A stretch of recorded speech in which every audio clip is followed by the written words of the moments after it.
In the quiet, snow-dusted streets of Derry, New Hampshire, a nightmare was being written not by a monster lurking in the shadows, but by one smiling in the fluorescent glow of a high school media center. This is not a story of a random act of violence, but a meticulously plotted descent into darkness, orchestrated from behind a desk, fueled by obsession, and executed by the most impressionable of hands. It is the story of Pamela Smart, a woman who thought she could choreograph a murder and remain forever in the wings. Our story begins, as so many tragedies do, with an ordinary life seeking extraordinary escape. Pamela Wohos, a bright and ambitious young woman from Florida, married Gregg Smart, a charismatic insurance salesman, and together they built a life in the quaint New England town of Derry. They were the attractive, upwardly mobile couple, a nice house, fast cars, a golden retriever. Pamela landed her dream job as the media services coordinator at Winnicott High School. She was 22 years old, stylish, confident, and in the eyes of the teenagers she worked with, impossibly cool. She ran the in-school video production studio, a hub for the tech-savvy and the creatively inclined. But beneath the polished surface of her life, Pamela Smart was deeply unhappy. Her marriage, once passionate, had grown stale, riddled with arguments about money and fidelity. She felt trapped, yearning for drama, for validation, for control. And into this emotional vacuum walked a 15-year-old boy with a video camera. William Billy Flynn was a sophomore, a good-looking kid with a troubled home life who found solace in the media center. He was quiet, sensitive, and utterly captivated by the sophisticated, attentive Pamela Smart. Their initial student-teacher rapport quickly curdled into something illicit and dangerous. She began confiding in him about her marital problems, painting Gregg as abusive and controlling. She gifted him rings, took him for drives in her convertible, and systematically dismantled the boundaries between adult and child. By the spring of 1990, their relationship had become a full-blown sexual affair, a secret kept in empty classrooms and the Smarts' own bed while Gregg was at work. Pamela wove a potent fantasy for Billy. She was the damsel in distress, and he could be her knight in shining armor.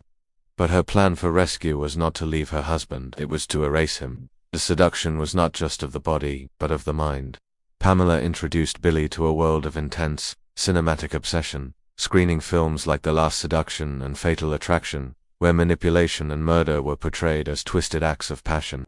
She began to plant the seed, whispering that they could never truly be together as long as Gregg was alive. At first, it was a vague fantasy. Then, it became a recurring topic. Finally, it solidified into a demand. She told Billy he had to kill Gregg. He was terrified, he protested, but he was in too deep, emotionally entangled, sexually addicted, and psychologically dominated by the woman he believed he loved. To ensure his compliance, Pamela enlisted others. She drew in Billy's best friend, Patrick Pete Randall, and another student, Vance Latime Jr., offering them money and the chance to help Billy. She even involved a younger acquaintance, Cecilia Pierce, who worked as her aide, using the girl as a confidant and later as a lookout. Pamela's classroom had become a murder incubator. On the night of May 1, 1990, the script she had written was finally performed. Pamela, calculating to the last detail, attended a school board meeting to establish a solid alibi. She left her front door unlocked. Shortly after 9 p.m., Gregg Smart arrived home at their condominium on 3 Magazine Street. He was tired from a day of work and a racquetball game. As he walked into the darkness of his own home, 2 figures emerged. Billy Flynn and Patrick Randall, both masked, confronted him in the hallway. Gregg, thinking it was a robbery, pleaded, "Take whatever you want." What happened next was chaotic and brutal. Billy, later claiming he blacked out, fired a .38 caliber revolver. The bullet struck Gregg Smart in the head. He fell to the floor, and Billy fired 3 more shots into his back. The boys fled, meeting Vance Latime, who was waiting in a getaway car. They threw the gun and their blood-splattered clothes into a river, a feeble attempt to wash away the evidence. Meanwhile, Pamela returned home just after 10 p.m. She made a frantic 911 call, her voice a masterpiece of hysterical performance. "Someone's broken into my house. I think my husband's dead," she screamed to the dispatcher. When police arrived, they found her sobbing on the front steps, the picture of a grieving, traumatized wife. Gregg Smart lay dead in a pool of blood in the foyer. The investigation initially focused on the obvious, a botched burglary. Derry was a safe community. A murder like this was unheard of. Pamela played her part perfectly, giving tearful television interviews, pleading for witnesses to come forward. She spoke of her love for Gregg, her terror, her loss. But detectives, led by Sergeant Raymond Dodge, soon felt a subtle discordance in the symphony of her grief. The robbery was off. A VCR was left on the floor, but not taken. Gregg's wallet was untouched. Pamela's story had minor, shifting inconsistencies. And then, there were the whispers.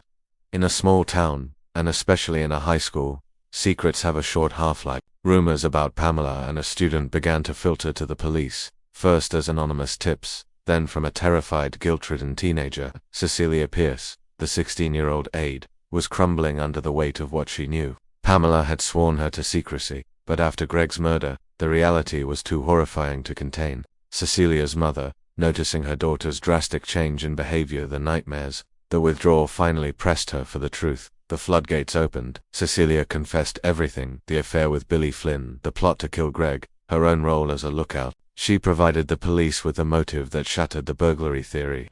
Armed with this, detectives turned their attention to Billy Flynn. They pulled him in for questioning, and under relentless pressure, the fragile facade Pamela had helped him build collapsed. He confessed, implicating Patrick Randall and Vance Latine. Soon, all three boys were in custody, their stories spilling out, each one pointing a finger at the true architect of the crime, Pamela Smart. The public shock was seismic.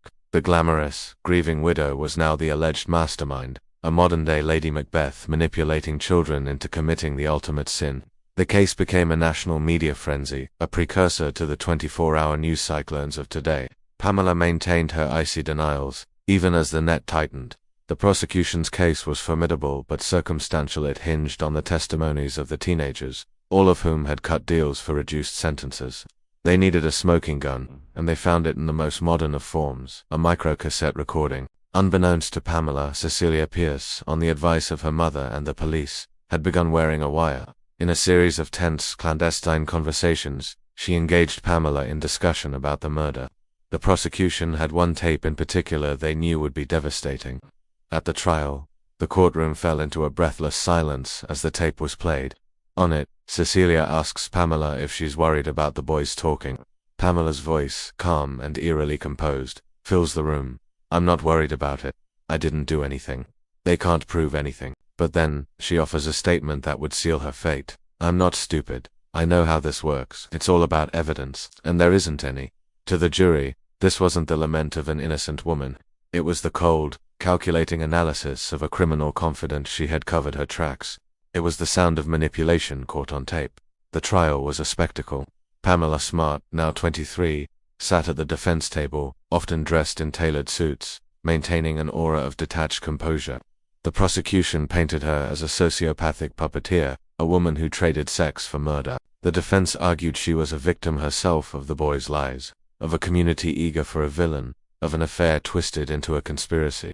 They claimed the teenagers had acted on their own and were now blaming her to save themselves. But the testimony of Billy Flynn was the climax. Taking the stand, he described in halting, painful detail the affair, the manipulation, the pressure, and the night of the murder. He looked not at the jury, but at Pamela. "She said it was the only way we could be together," he testified, his voice flat with remorse. The image was unforgettable. The broken teenage killer and the inscrutable woman he claimed led him there.